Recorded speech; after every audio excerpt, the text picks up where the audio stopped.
Welcome, guys. Man, we got another incredible interview here today.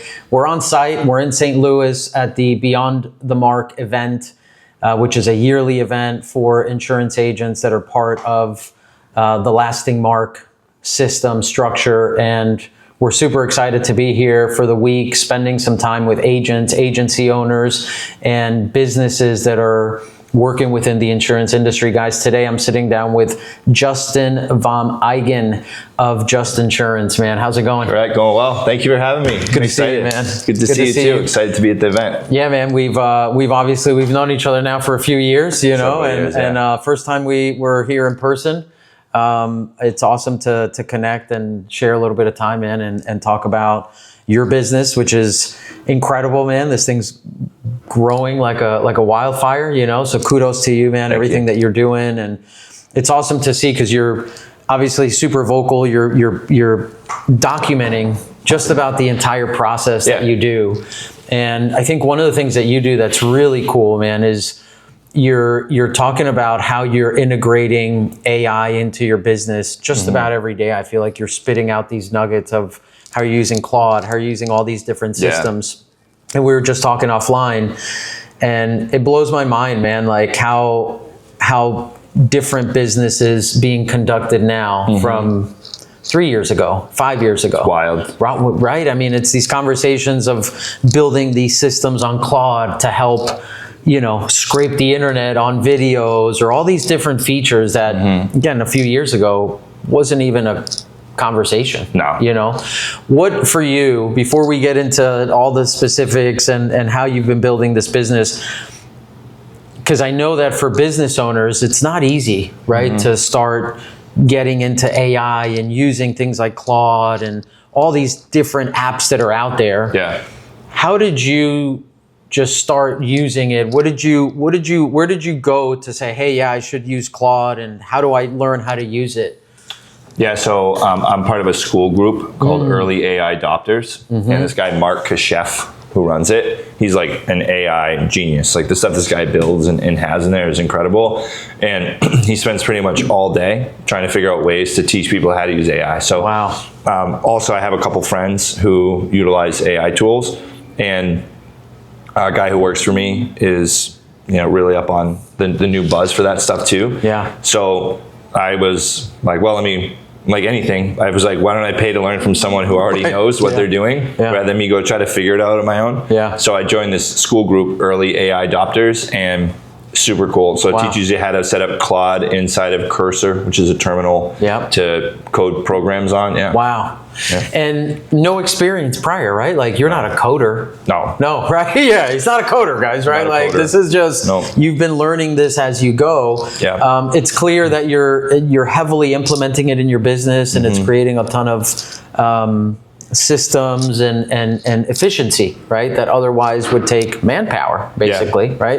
That's really cool, man.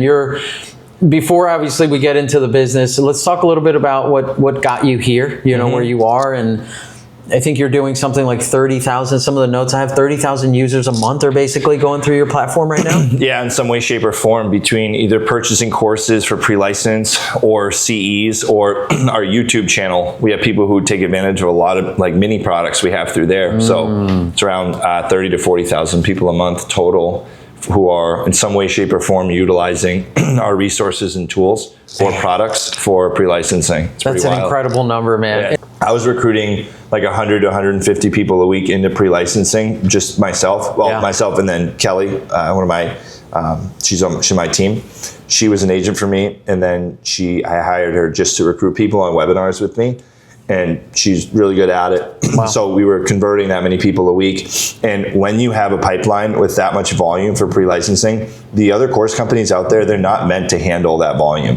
It's like if one person wants to go and figure out how to get their license, okay, it will work. But if you're building a large scale company, an agency, and you have volume coming in, there's so many points of breakdown in that pipeline. So at first it was YouTube videos to help manage that, and then just creating systems over time for us to handle that flow. And then that resulted in me developing and creating my own course so that I could capture the revenue for it as well. Man, that's incredible. It's incredible to hear, because just a couple of years ago, you were building an insurance agency. Yeah. Right? And if we go even further back, I know a lot of folks know your story, and we've talked about this before, but let's bring them back, man. I mean, you had some real struggles as a younger guy, and talk a little bit about what you went through. I know you were living out of your car at some point, homeless. Yeah.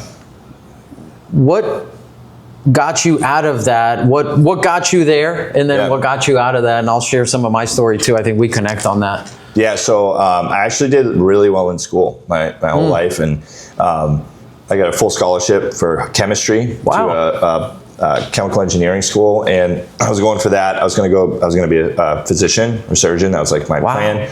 Then I, in college, started taking medication instead of prescribing them. So I got hooked on opiates. I was part of that like OxyContin epidemic that happened when that really hit. Yeah. And it was big in Massachusetts. That's kind of where like one of the epicenters was of it. So I was in that wave, and then it went from pills to IV heroin, and then got on that, and then it's just like a progressive thing, you know. It's like I woke up one day, I'm like, oh, let me go shoot heroin. Sure. You know, I was like, like, hey, I can't get these pills, so nothing else to not feel so crappy. I have to do. You know, I'm going to buy this. Yeah. Went from that, got arrested, jail, whole thing, and then after jail, I was in jail for 6 months and rehab for 9 months, and then there was just something there that clicked. Call it God, universe, whatever, where I just had this moment, and I was like, I'm changing the trajectory of my life, because I was like, I had so much going for me. It was good. I come from a good family. I wasn't like, you know, abusive parents or like molested trauma or anything like that. You know, my parents got divorced, but it wasn't like a crazy bad thing. You know, this was self-inflicted. So recovered from there, got into car sales, and then got into insurance, sold insurance. Built a team, decided to build a pre-license course company to get the people through, and then that company started to outpace my team. So what happened was I couldn't put the time into my agents anymore, and that they needed, and the ROI from time and money invested was more. I was getting more out of the pre-license company. So at that point, I gave up my team to my upline, and man, here now. And I want to ask you about this, because I went through a similar thing, right, when I was young, and same thing, right? Like I don't have a bad family, you know. I went through normal stuff, you know, as a kid, and but I got myself into trouble. You know, my mom had a real hard time trying to control me, you know, when I was 12 and 13 and 14 years old, man, and I went through that same kind of thing, you know, the OxyContin era here in South Florida, which is where I was at. That was rough too. Rough, man. And I know that for me, like I can pin it down to the moment that I said I can't do this anymore, right? Like it was a specific time, and I don't know, I'd been up for a few days partying, and it was just like a wreck, you know, and it was a string of months of doing this. And I remember just like sitting there and being so out of it and in such a bad place, right? Where it was like, I'm either going to change something, and people were dying around me. Yeah, me too. Going to jail, you know, it was just this constant thing.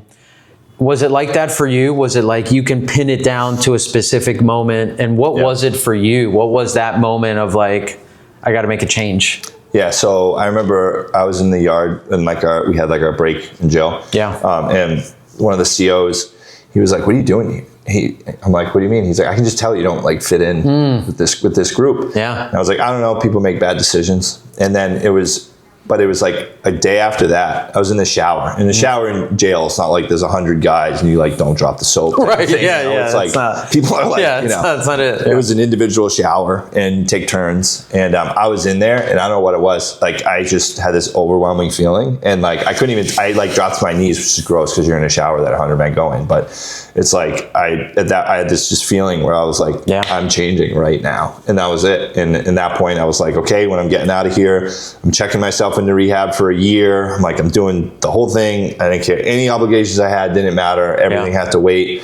And it was that point on. And at first it was proving it to the people it was to myself. And then I was like proving it to the people that I love, that I was like, could be worth something. And then now I just want to win and give back as much as I can to people, and, you know, bless people in my life. So that's kind of the. Did you find that you had, you know how it is with addiction, like some people pull out of it and then fall back in and pull out. And it kind of sometimes takes them a few times to actually stay the course and really get to that place. Did you have that? Or for you, was it just like, I'm making a change, this is the decision I'm making, and you were good from then on? Or did you struggle with the pullback of going back to those things? Yeah, there was like probably 6 months of pullback. Yeah. Because I got arrested, and then they were like, it was my first charge ever, and they're like, okay, you can go as long as you pass a drug test. Right. Which, you know, so, and then that didn't happen. So then I, skipped court, was on probation, got taken in, and I had some charges for possession and stuff that got, dropped and dismissed, but it was like a few times, and then it was like that last one where I was looking at like actual like jail or prison time for stuff, and I was like, okay. And it was once the drugs were out of my system, I was able to think a lot, clearer. So after like 3 or 4 weeks of like nothing in my system, and that's what I needed though. Like I needed that, but after that I went to rehab, again, but I had gone to detox once or twice, and it didn't. Didn't do what it should have first. So your back was against the wall, right? It was like, all right, now I'm facing real time. And I think that for some of us, again, kind of similar thing, where I got to a place where, man, if I keep myself here, it's just gonna happen again, And I remember that next morning I walked into a recruiting office for the military. Oh, nice. And I joined the Marine Corps. Cool, man. And it was like, the guy was like, when can you go? And I was like, man, I'm ready, man. Just get me out of here, bro, And that's what happened, man. And I got put in in boot camp, 13 weeks. And awesome. It was 13 weeks that completely changed my life. Love that. And here we are today, man, man. growing businesses and doing stuff. Yeah. Awesome. So now here you are, you're building an agency. You start noticing, this business that you open, your time is, you're being compensated a higher amount by doing this. I think you were, and we've talked a little bit about this, I think you were also at a place, because you built an agency for how long? Like 6 years. Right. Yeah. I mean, you had an operation, so obviously for you to pull away, this was, I don't want to say a better opportunity for you. And it was better, yeah. The growth of it. And be real about it. How was it for you bringing the insurance side of things to an end, right? Because you built that from scratch, right? And, what was it like to say, hey, you know what, I'm done. This is a chapter that I'm now moving into this, and I'm going to, everything I've done here, I'm going to move on and pass on and whatever you worked out. Yeah, so the hardest part of it for me was knowing that the guys I had under me that were key leaders, that I was pulling the plug on their recruiting, right? Because I was helping them to grow. Yeah. That kept me in it a lot longer, I think. And I had prepared them and told them before I brought it to my upline. Sure. Said, hey, I'm pulling out of this.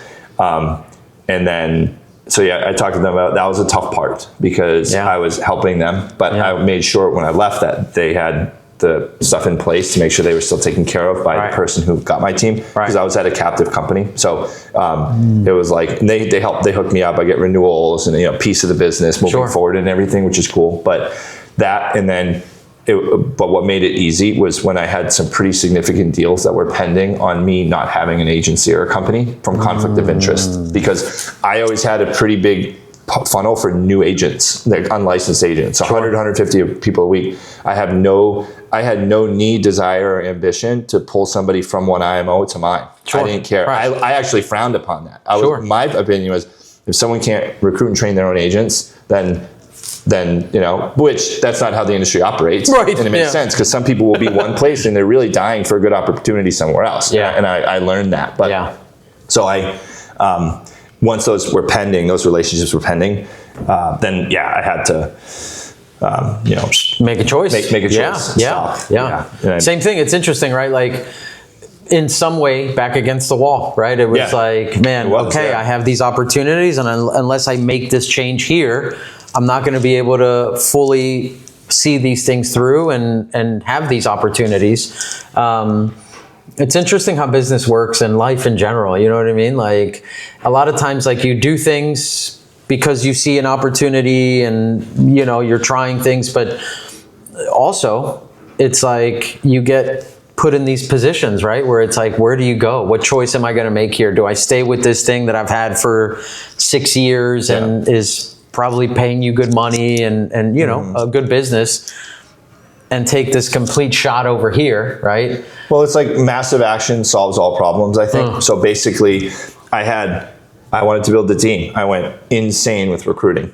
And then that created a problem where people weren't passing their exams at a rate. And I couldn't manage the pipeline. How do you follow up with 500 to 600 people a month going into pre-licensing? 6 months later, you got thousands, right? Yeah. So solving that problem. And then that created a solution for me that I put it, and then I put crazy action into building the courses. I mean, we have 150 courses with 300,000 to 400,000 words each, and we have over 20,000 practice questions in each course. Man. So that's like a lot of questions, and there's a lot that goes into it. And then all the regulatory hoops and hurdles and everything of, you know, every state wants something different. So, that was that, and then that pushed me to create a solution for people that have the same problems.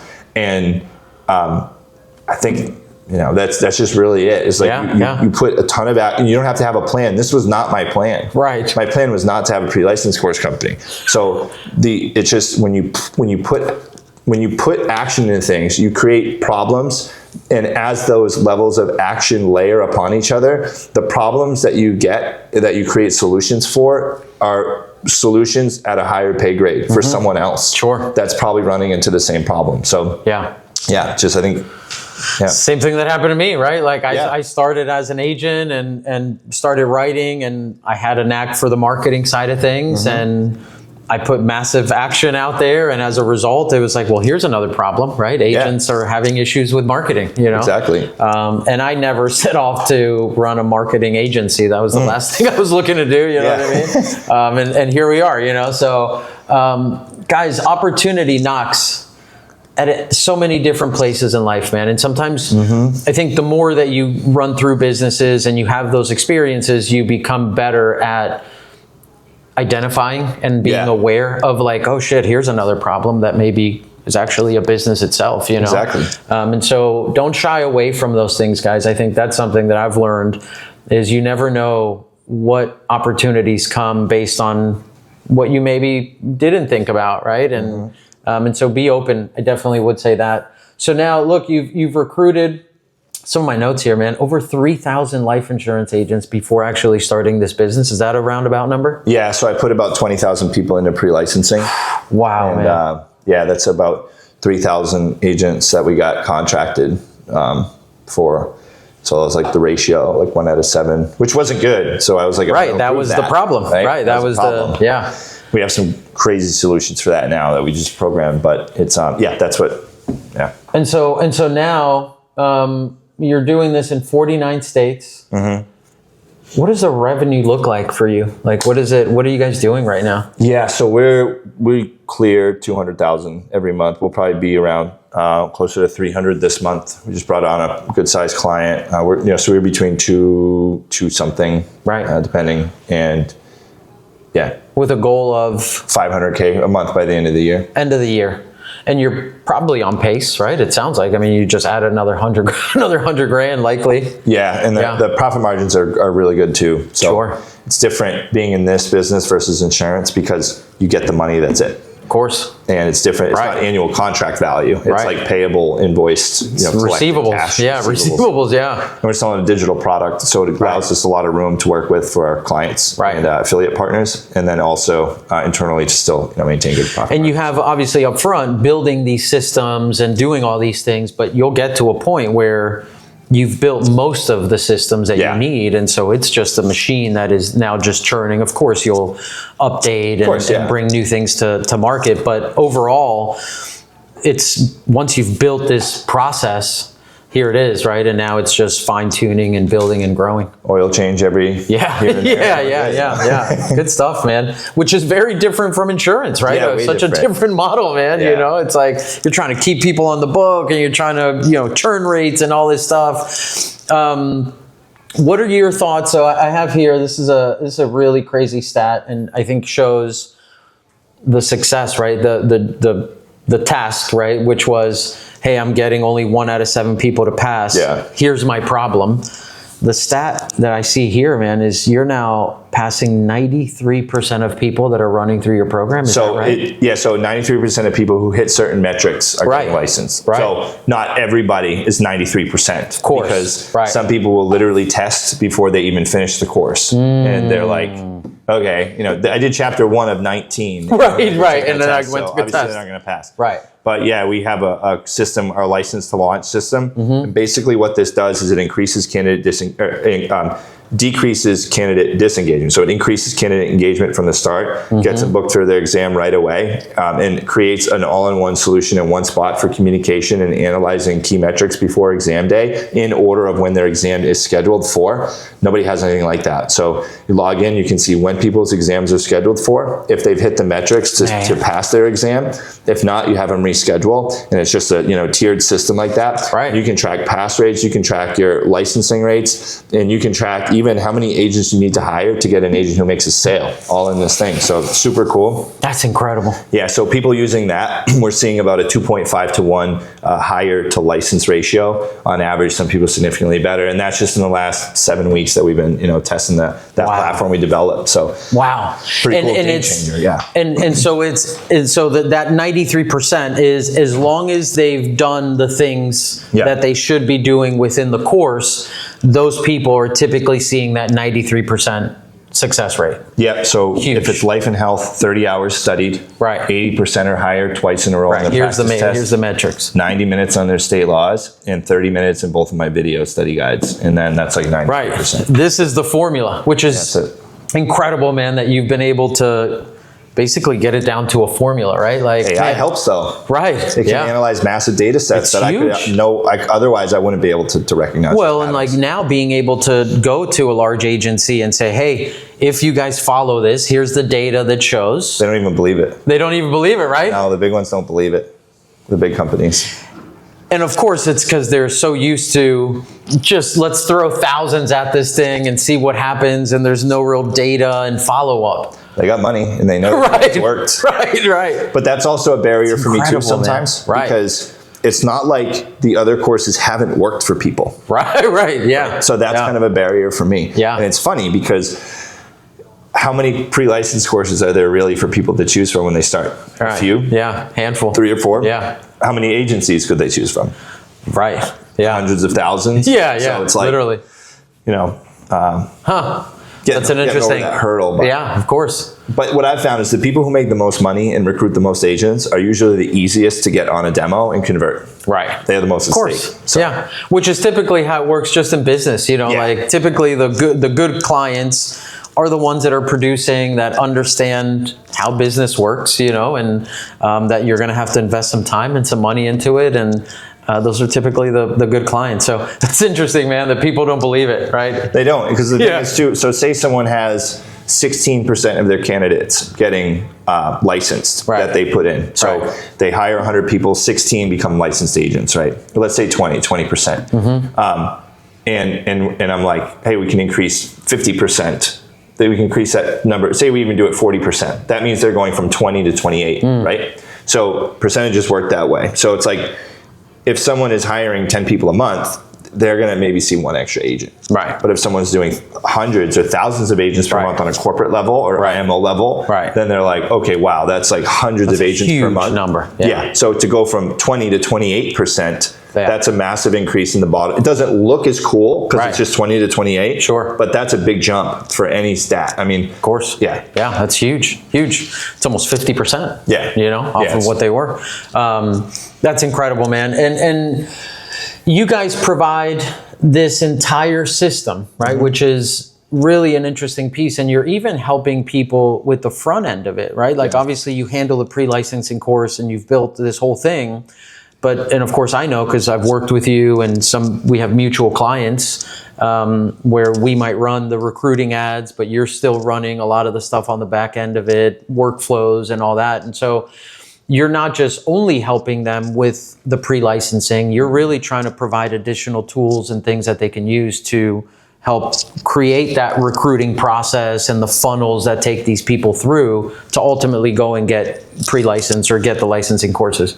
Yeah, so we want to create systems that allow people to put candidates in and manage the pipelines, the flow, and because it's a lot going through spreadsheets, texting people, using multiple different communication channels and platforms. So just trying to make it as streamlined as possible and create solutions that work for clients that are impactful. And I take it personally when people fail their exams. So if the agency owner gets frustrated, I'm just as frustrated without even talking to that person if someone fails. So I'm emotionally invested in making sure that we have the best platform out there. So it's clear, right? It's clear from, because we're seeing it again, we have mutual clients and it's like, man, I can't believe we were using something else, or I can't, again, like you said, like they don't believe it until it actually starts playing out. And they're like, holy shit, man, we are hitting this number if we follow this metric. So data, so important. You're now working with, here's another crazy stat, man. Again, just a short period of time. You're working with over 1,000 agencies right now. Yeah. So in the last 12 months, we've scaled to in 13 months, we've added about 1,000 agencies. So it's just me. And obviously, I mean, I know the answer to this, but what is the real difference from the courses that you're providing and the system in comparison to the competition and what's out there? Yeah, so we increase engagement and make it easier to understand and learn the material and keep it entertaining. So people learn in different ways. Some people now aren't the biggest readers. That's kind of the social media age, right? We're doom scrolling, and even with AI, we get dumbed down with the stuff we need to know. So video content for everything. The text is optimized for a 4th grade reading level where it's everywhere it's applicable, unless there's like specific law wording that the state required. We have live sessions 5 days a week if someone prefers a person actually to go on Zoom with and talk with in a classroom. Like live teachers? Yeah, like live 5 days a week, live teaching. Yep.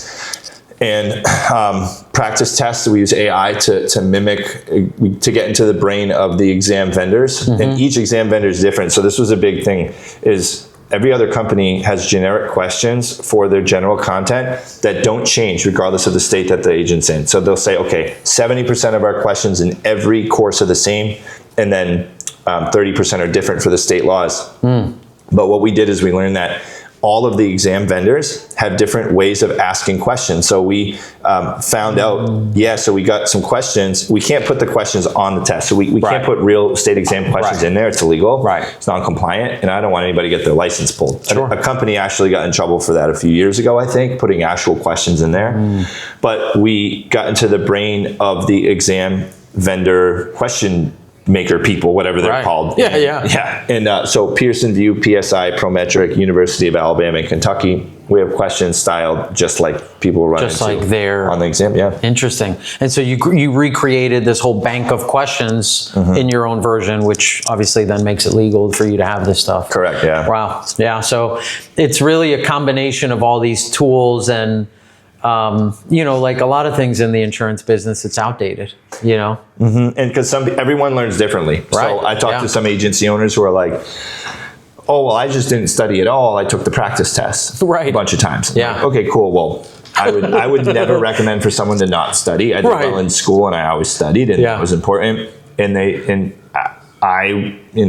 everybody does something different. So whatever tools they need. But that's where we found out with the data, doesn't matter what they gravitate towards, what they study. If they spend that much time, hit this on their practice test and watch the videos, then they're probably going to pass. So.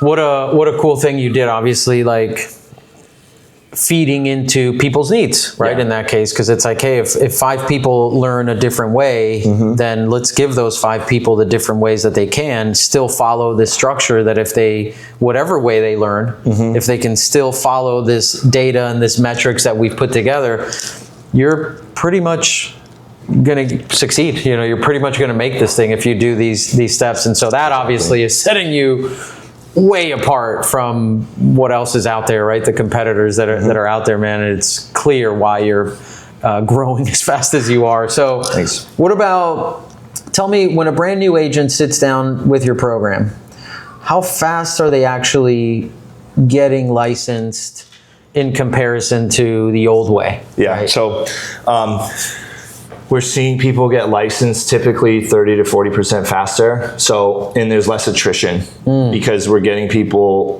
with people getting their exams booked right away. There's more engagement. It's like the dropout rate in college is higher than high school. Sure. Because there's no, professors don't care if you're passing your stuff, you just fail. Right. So with pre-licensing, if there's no deadline, we found that that's a huge no-no. There's some big IMOs out there that will actually not sell someone the course until they schedule their exam. So they'll, which I can't track that because I don't know them until they buy the course. Of course, yeah. But what we do for everybody else is who utilizes our license to launch system.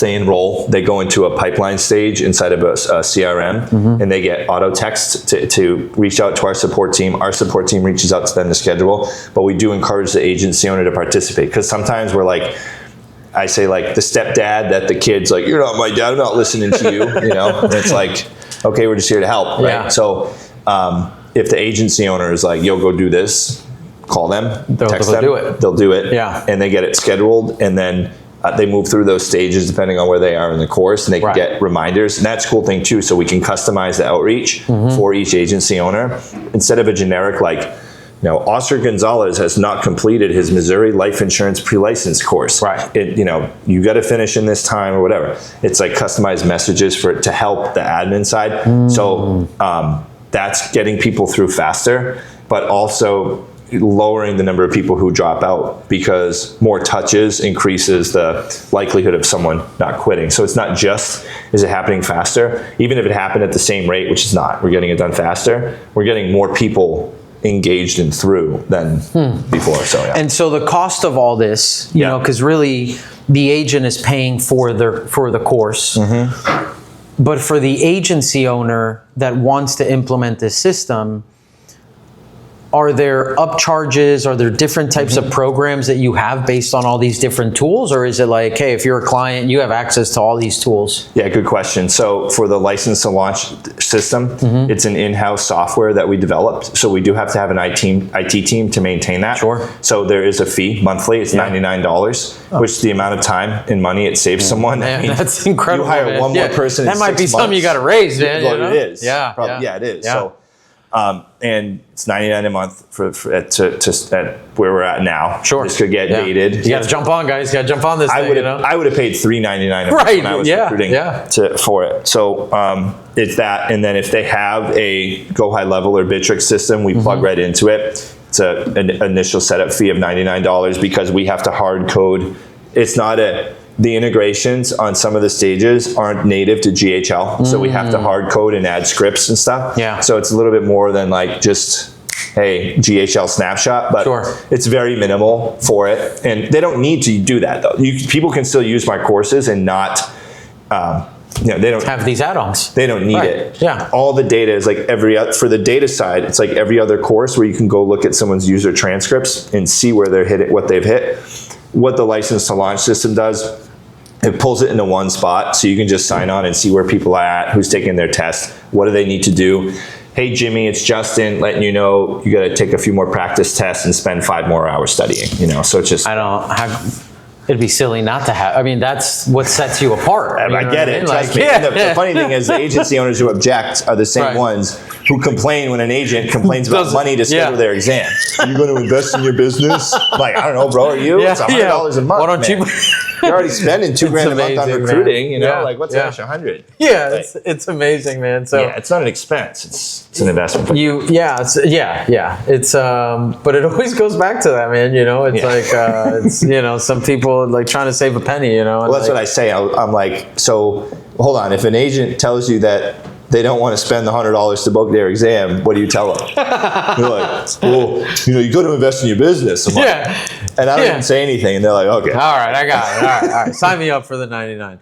I think, like anything, and now more than ever, like, I think people are realizing, the ones that hadn't before, that data, right? Is everything. And data is... Man, if we're not using the data, and you're not using the data that you're collecting and that you have to improve your business, I just feel like, man, you're going to get left in the dust. It's happening. The transition is happening more than ever. It is. Yeah, and I found in business the best thing, the most profitable solutions to solve are ones that, like for pre-licensing, where one IMO, a guy I spoke with the other day who has like insights to a massive 3-letter IMO stats. He said that they're at like 9% of people who go to pre-licensing get their license. Right. So, yeah, which is crazy. So you look for those small bottlenecks. Yeah. And if you can increase that to 13. Sure. Just a couple points. Yeah. And they're doing 50,000 enrollments a year.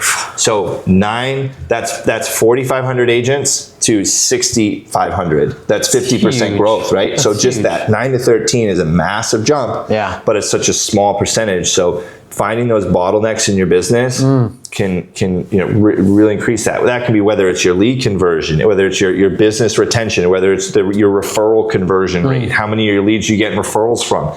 So like, think about it. If you're like, you don't even ask for referrals, you're at a 0%.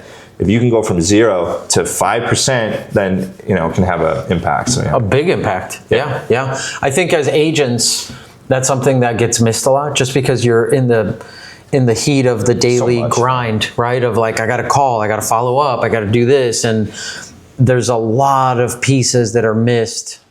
We try to focus in on that with clients, right? And like, man, are you tracking your business? What does this look like? What is the call, the CPA? What is the, quote to conversion rate? Like, man, these are such important metrics to understand.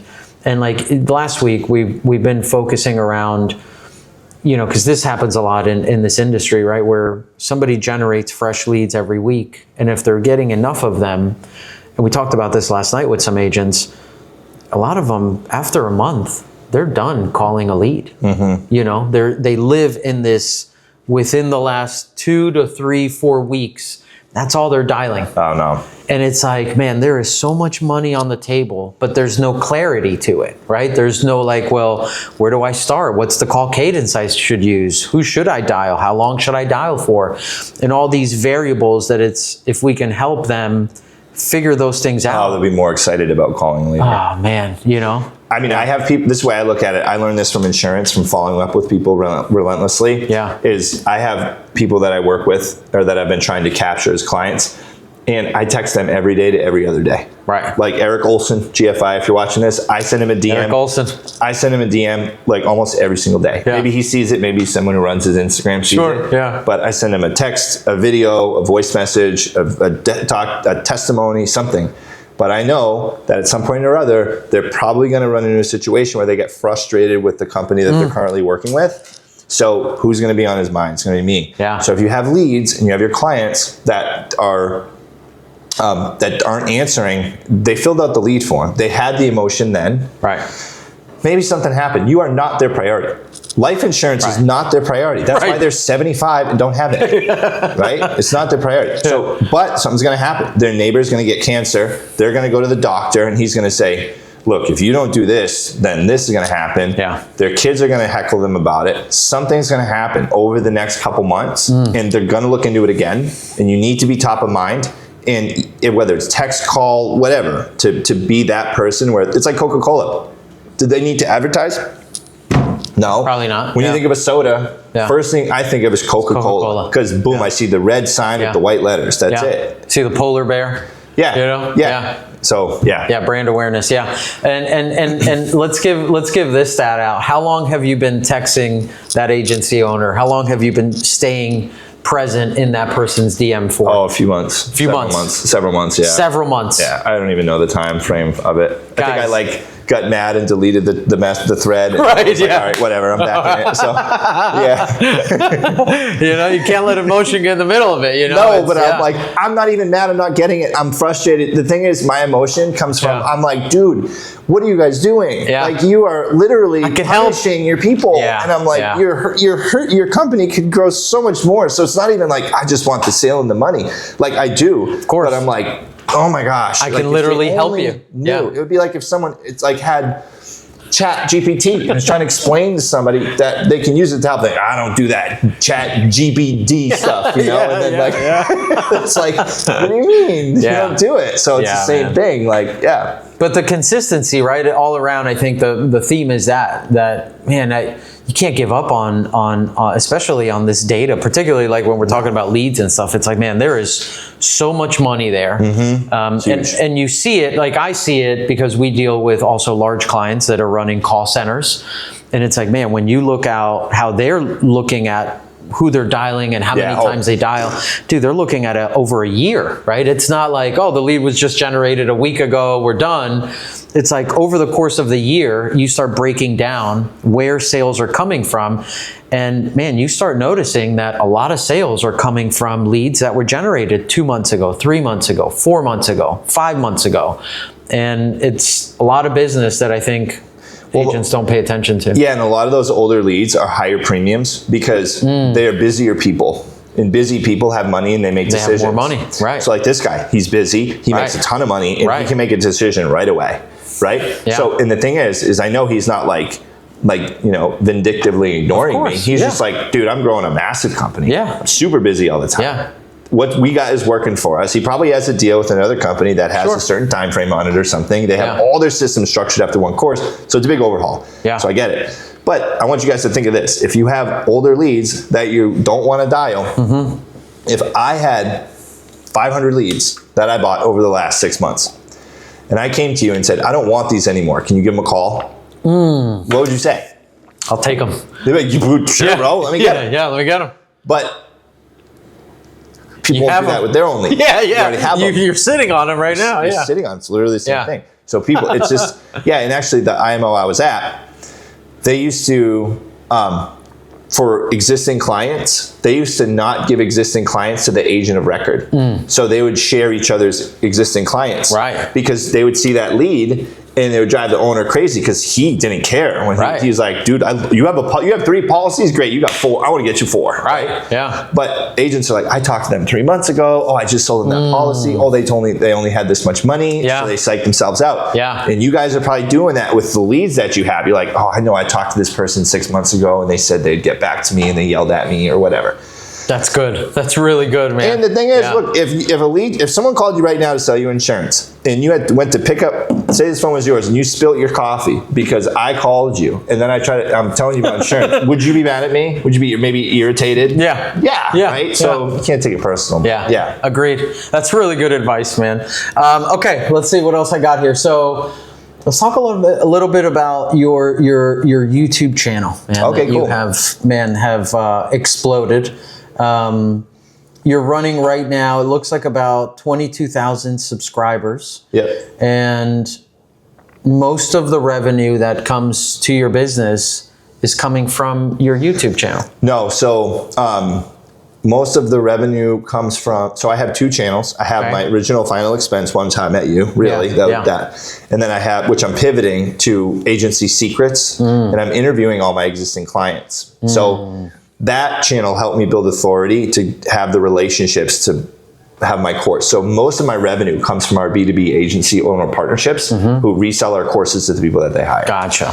My YouTube helps with some additional revenue, but also keeps me present in the space. And my goal with that is if I can help all these people get licensed, when I go to events or they see me here, they have the course here, they see whatever, I want to kind of be like omnipresent in the industry. Sure. And over time it'll pick up and people at events, oh, you're the guy on YouTube. I had someone last night said, oh, I saw you on YouTube when I passed my exam. Yeah. So having that presence, I think helps. And so it's a flywheel. So they'll see that, they get licensed, and then they see my other channel to grow and make money. They already knew me, I have the authority. And then that channel, the second channel, is to get more agency relationships and to build that lead where say, hey dude, my company uses this course, but I want to use yours. How can we work with you? Interesting. We have a question here on live. This is, it says, hey Oscar, does Justin has his program in Spanish? This is from Reynolds. Spanish. Good question. We're actually mid-translation right now because the Spanish courses out there right now have an abysmal pass rate. It's like 20% or something like that. It's really bad because what happens is they use terms that aren't always on the exam outlines. So in Spanish, the translations aren't always literal and they can be certain words. So like group insurance, they call it like either seguro grupal or something else. There's another word for it. And it's like, depends on the exam outline. So basically what we're doing is we're taking all the outlines, figuring out a glossary for definitions, comparing them to the English words, putting it in AI to help translate it, to make sure that all those words match up, and then checking it again so that all the words are the same. And then we're gonna dub over all the videos in Spanish so that the videos are there too. So do I have it right now? I don't, but it's in progress, and that's a goal. I wanna do it right though. I don't wanna do like, here's just some flim flam thing. Yeah, I mean, you wanna apply the same thing that's been working in English. It's a really good question, and you know, like, the Hispanic market. It's huge. Man, and it's so underserved still to this day. You know, yeah, it's wild. And we talk to agents all the time, you know, Reinold being one of them. I actually just had an interview, so I appreciate you tuning in, man, and, Thanks. and talking about it and asking the question, because I do think that the opportunity is so massive, you know. Q2 will have Spanish. Yeah, Q2. And we're going to roll it out in different states. Because like Wyoming probably won't really need a Spanish course, but Florida, Texas, California, some of those, around Mexico, and then a lot of the southern states. So we're going to go in order of inquiries for of course. that. Yeah. So to give people a little like ideas on how they can use YouTube, right? Yeah. Obviously, you're putting out content, educational content, results-driven content. For the average agent that might be looking at, hey, you know, how could I implement YouTube? What would be their strategy? Just give them like a quick one, right? If you were an agent, it's like, hey, I'm going to make this YouTube channel because I want to attract people to buy insurance from me. Yeah. So I would make content that you think seniors would like, and then you can generate leads from that, because people they're not likely to. So if you make a channel that seniors will be entertained by, and then you can take your viewers and run ads to them, they'll see your face, they'll know who you are, and then you can hit it that way. Right. You can put a call to action in the video. And you'll also get other leads that you can sell. If you don't sell Medicare, you'll get leads for Medicare. I actually had a channel that I was doing that with, and I had some success with it. I didn't keep doing it because it was just an extra project. Sure. But I had a video, had like 2 million views on one YouTube video. It was like a 25-minute video. It had 2 million views, and it's still growing every month. And yeah, it's wild. So it was like top 10 dogs for seniors or something like that. But stupid stuff, right? Right. And then like everyone likes dogs, and then like seniors, you know, looking for things for them. So sure. So it depends. If you're looking to recruit, then you want to become an authority in the space so people trust you and have your own spin on it. You don't have to try to copy what someone else is doing. Well, this is the thing. You can find out what works. So like if you know that there's a theme in thumbnails or titles, you can do that and implement that. Everybody does that. But you don't have to try to be that other person, that other persona, because you don't want to attract people who think you're something else. And YouTube's very hard to fake on. Sure. So like, for sure. Instagram, you can like post next to a Lamborghini, everybody thinks it's yours, you know. But YouTube, you're chilling next to someone else's Lamborghini for 25 minutes, you're probably gonna get in trouble or something, you know. So, so it really depends what the goal is. Do some research and just start posting, and you'll learn it. And then take a course, learn how to. I took Channel Jumpstart. Yeah. Best course I've ever taken for YouTube, or actually one of the best courses I've ever taken in my life for learning how to do stuff. And yeah, I'm gearing up to jump into that because that's something. And I think like, you know, consistency, right? Like you got to show up, right? It's like making this content, man. It's not easy, right? No. I know like I've been vocal talking about like the struggles of getting in these funks of like, man, I don't want to make another piece of content, exactly. You know, but you got to do it, right? Because it does work, and it's not instant gratification, right? It's something that takes time, and you got to continue putting into it. But man, it's for me, my business, and I'm sure it's the same for you. It's like, I can't imagine not having these channels and putting out this content, right? And for me, it's more Instagram, Facebook. You do a lot of YouTube, but it's been vital. It's been a key piece of my business and growing and getting me out there. And like you said, being omnipresent, not necessarily that somebody is buying off of one of my videos, but they keep seeing me out there, you know? And when I show up at a conference like this, people go, just like you said, right? Like, oh man, I just saw you on this video. Like, great to meet you, you know? Exactly. And so I think these are really, really key points. Man, Justin, I appreciate you giving us some time today, Yeah, man. appreciate it. I know we got Thanks. stuff to do. You got to go register. good. You got this Get my thing suit. coming up. Get your suit on. my Get suit ready for rental, tonight, yeah. man. Guys, underneath, you're going to see all of Justin's information if you want to connect with him. If you're an agency owner and you're trying to grow your recruitment business, get into it. Don't wait. He's got an incredible system. I completely vouch just because I have clients that are using it and I'm seeing the growth, and I have clients that are using the competitors, right? And it's clear the success and the tools that you're providing for people are incredible. Thanks. Man. So keep doing what you're doing, brother. Appreciate it. Great meeting you in person and seeing you, man. It's been Let's awesome, get it, man. bro. Thank you. Thank you, guys. Thanks, everybody.